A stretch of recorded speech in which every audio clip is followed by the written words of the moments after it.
Halo, perkenalkan nama aku Khairul Samarinda Raffi. Aku dari Prodi Pendidikan Bahasa Inggris Fakultas Pendidikan Bahasa angkatan 2020. Di sini di video kali ini aku akan memberikan pengalamanku kemarin saat mengikuti Bridging Course 2020 dengan tema Conflict Management. Jadi pada Bridging Course kali ini menghadirkan tiga narasumber sekaligus. Yang pertama adalah Kak Nadira Afifah, yang kedua adalah Ibu Reni Sintasari, dosen Universitas Cendrawasih, dan yang ketiga adalah alumni PBUMY yaitu Kak Heri Reskianto.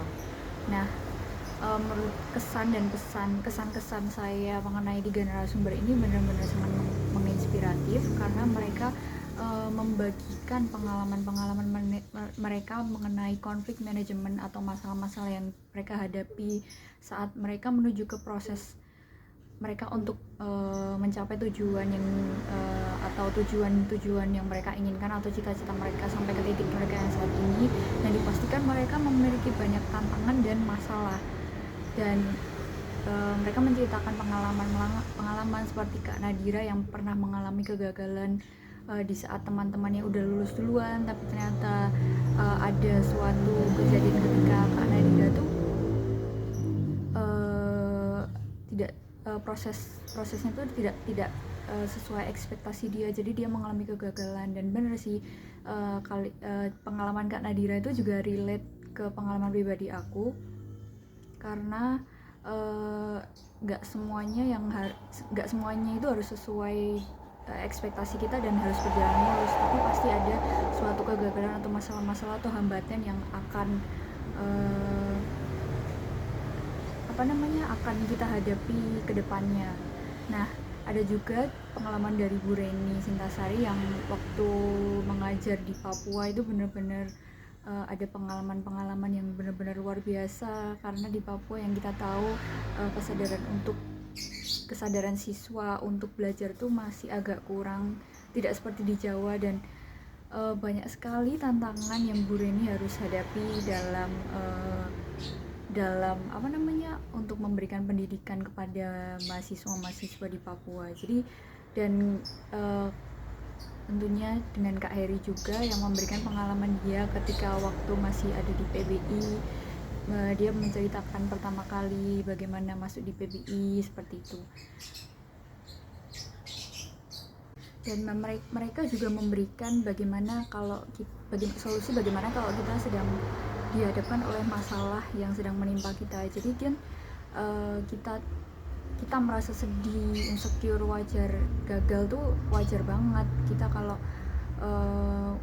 punya tujuan, punya keinginan tapi nggak sesuai dengan ekspektasi kita tuh menurut saya hal yang wajar.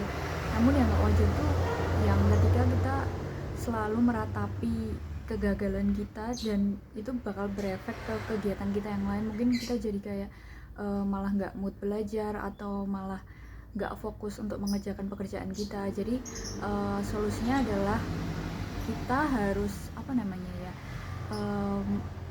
bangkit dan mencari suatu kegiatan yang mungkin bisa melupakan masalah-masalah kita.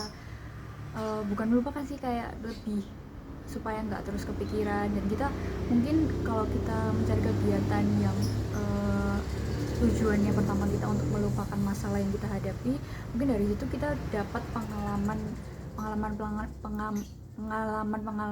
lebih untuk mengembangkan diri kita. Yang kita punya kegagalan di kegiatan lain, tapi kegiatan lainnya kita dapat penghargaan atau pengembangan diri yang lebih, seperti itu sih.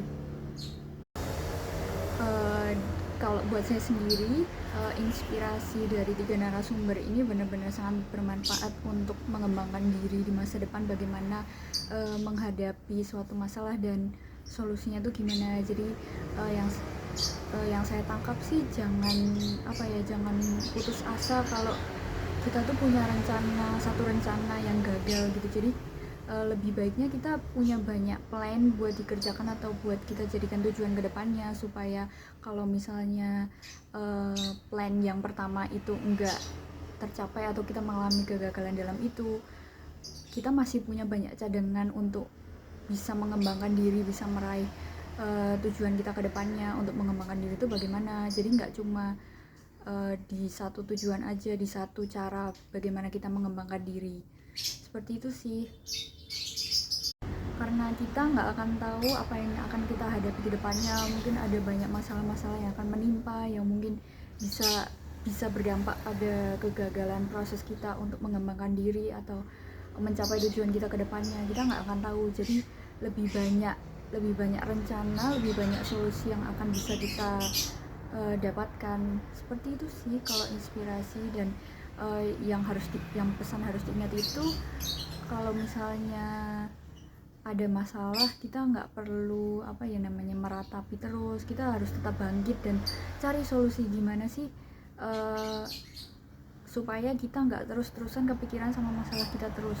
Pasti ada cara lain untuk menyelesaikan masalah dan melupakan masalah yang saat ini kita hadapi.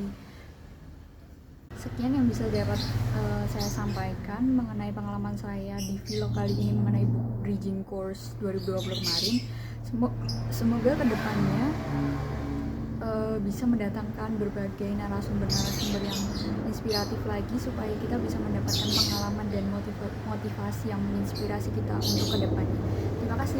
Wassalamualaikum warahmatullahi wabarakatuh. Bye.